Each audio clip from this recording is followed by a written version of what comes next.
कहते हैं प्रेम सिर्फ साथ जीने का नाम नहीं होता। प्रेम वह है जब कोई व्यक्ति आपकी खामोशी को भी सुन ले, आपकी सांसों के रुक जाने के बाद भी आपका इंतजार करता रहे, और जब मौत आए तो उसका हाथ पकड़कर भी कह दे, पहले मेरी पारो फिर मैं।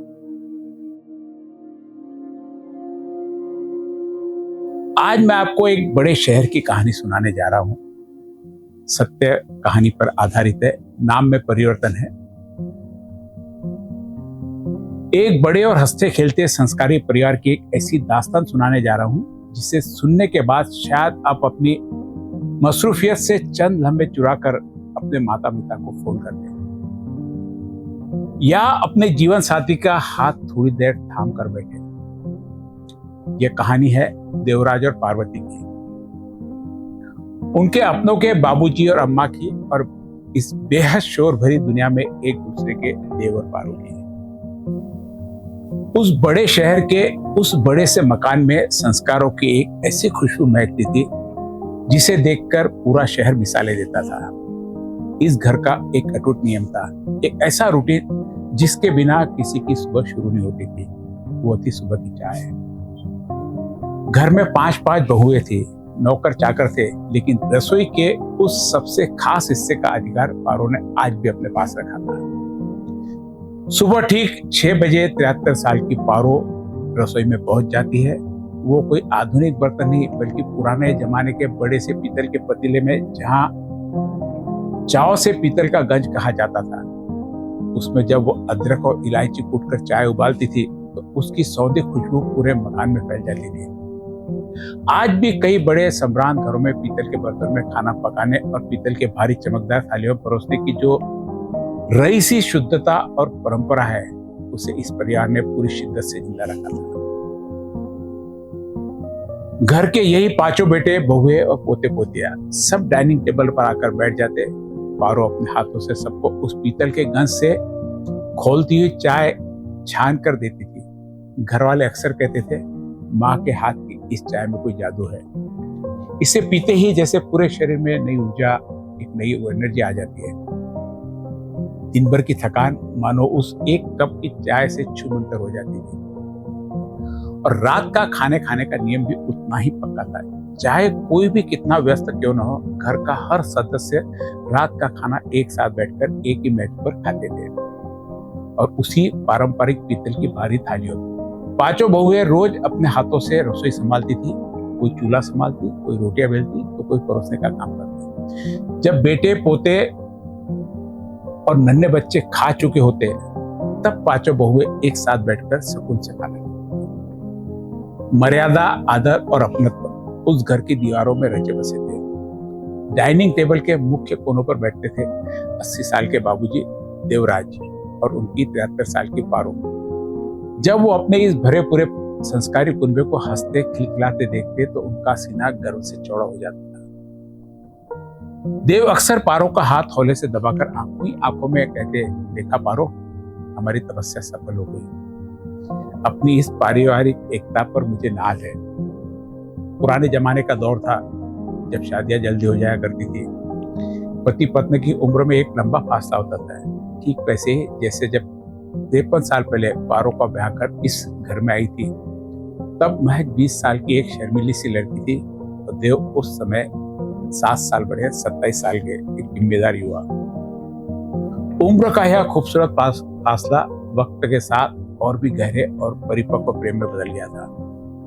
अपनी इस पारिवारिक एकता और 53 साल की इस अटूट सुंदर सफर पर देव को बहुत ईमान था।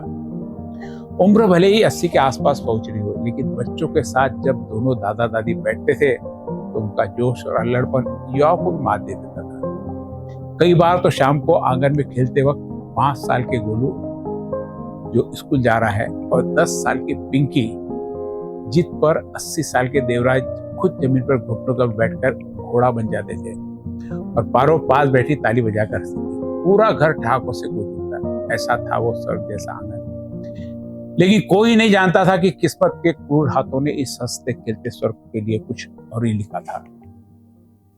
फिर आई दिवाली की वो सबसे बड़ी रात, दिवाली की रात। चारों तरफ दियों की कतारें सजी थी। रंगोली के रंग बिखरे थे, बच्चे आंगन में फुलझड़ियां जला रहे थे।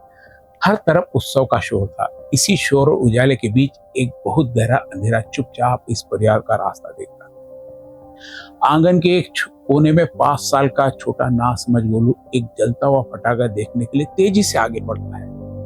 उसे यह अंदाजा नहीं था कि सामने कितना बड़ा खतरा है।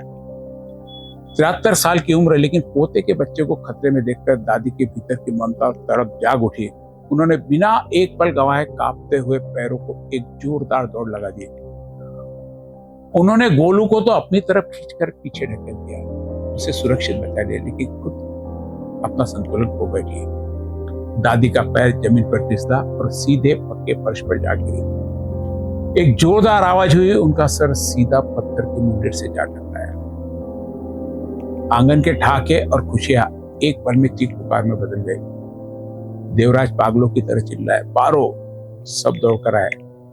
दादी बेहोश, सिर पर खून बह रहा था। इसी अफरा तफरी के बीच माहौल में एक ऐसी कड़वाहट उगली जिसने देवराज के उस गर्व को, उस पारिवारिक एकता के गुमान को एक ही झटके में तोड़कर रख दिया। गोलू की माँ, जो अपने बच्चे के डर से बौखला गई थी, उसने आपा खो दिया। उसने बेहोश पड़ी दादी को देखते हुए बेहद कड़े और कड़वे शब्दों में कहा, क्या जरूरत थी इस बुढ़ापे में इस तरह दौड़ने की? खुद तो संभला नहीं जाता, बच्चे को भी चोट लग जाती आज आपकी वजह से। वह बहू जिसे रोज आदर से खाना परोसती थी, उसके मुंह से निकले जहरीले एहसान फरामोश शब्द हवा में तैर गए। बेहोश पड़ी दादी तो कुछ ना सुन सकी, लेकिन पास ही घुटनों के बल बैठे 80 साल के देवराज ने अपनी पत्नी के हिस्से का तीखा अपमान चुपचाप पी लिया। उन्हें अपनी आंखों के सामने अपना वो संस्कारी परिवार बिखरता हुआ दिखने लगा। बिना वक्त गवाए देवराज और उनका परिवार उन्हें अस्पताल ले भागा। आपातकालीन वार्ड का वो भारी दरवाजा बंद हो गया। घंटों चले इलाज के बाद जब डॉक्टर बाहर आए तो उन्होंने देवराज के कांपते कंधों पर हाथ रखकर कहा, सिर की चोट बहुत गहरी है, अंदर ब्लीडिंग ज्यादा हो चुका है, she on into a coma. अब सब कुछ ऊपर वाले के हाथ है।